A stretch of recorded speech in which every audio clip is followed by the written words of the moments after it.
मैं तो अपना जब सुबह आने से पहले मेकअप करके आती हूँ तो मेरा पहले आई मेकअप होता है, उसके बाद आई मेकअप के बाद मैं वाइप करती हूँ पूरा नीचे से और उसके बाद फिर बेस करवाती हूँ। मेरी नॉर्मली प्रैक्टिस यही है, क्योंकि मैंने इतना फ़र्क देखा जब मैंने माइसेलिन वाटर से ये साफ किया तो इतना कालक और इतना ब्राउन शेडो निकला जो मैं पहले बेस के साथ लगा रही हूँ। आपके मेकअप की फिनिशिंग ख़राब होती है। मैं बार बार यही कहती हूँ कि हाइजीन और क्लीनलीनेस का बार बार ख्याल रखें।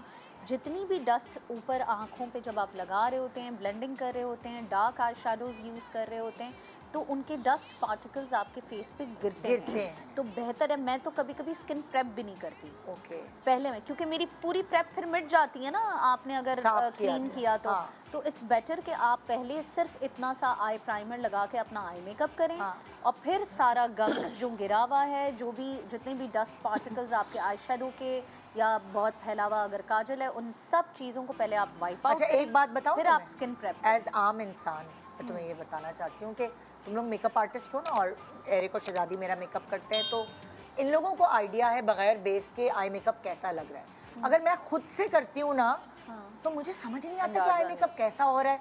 जब मेरी बेस और डार्क सर्कल्स नहीं छुपे हुए, बेस नहीं लगी, तो मुझे समझ नहीं आता। ये भी होता है सीरियसली? ऑफ कोर्स बहुत फर्क पड़ता है। मैं आम इंसान वाली जब मैं बता रही हूँ बात। अच्छा, एक आम कि अगर जब बेस लग जाती है, वो कभी कभार के लिए होगा ना। कभी कभार आपने डिफरेंट मेकअप किया तो आपको समझ नहीं आ रही, तो कभी कभार आप पहले बेस लगा लें और फिर आई मेकअप कर लें।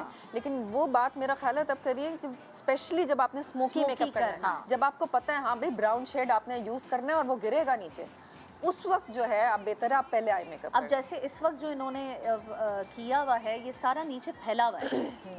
यहाँ तक फैला अगर बेस ना लगा हुआ हो तो पहले ये क्लीन हो जाएगा और फिर बेस लगेगी तो ये इस तरह से मेसी लगेगा। मैं जब भी काजल वाला मेकअप करती हूँ कभी और इस तरह बगैर बेस लगाए करती हूँ, तो मैं आंखों के ऊपर का मेकअप बगैर बेस लगाए कर लेती हूँ, लेकिन बेस के बाद फिर काजल लगा के उसको ब्लेंड करती हूँ, क्योंकि अगर ब्लेंडेड काजल वाला मेकअप मैं जब बेस के साथ करती हूँ ना तो वो मेरा काजल फैलने का चांस होता है।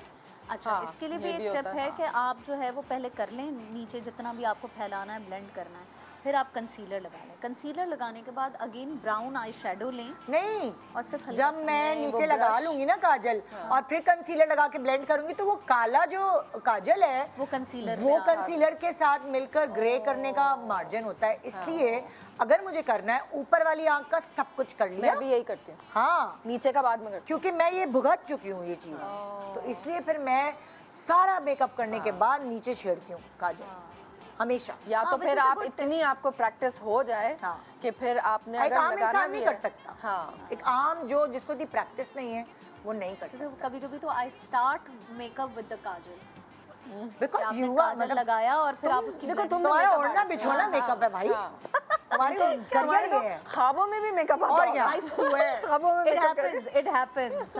ओके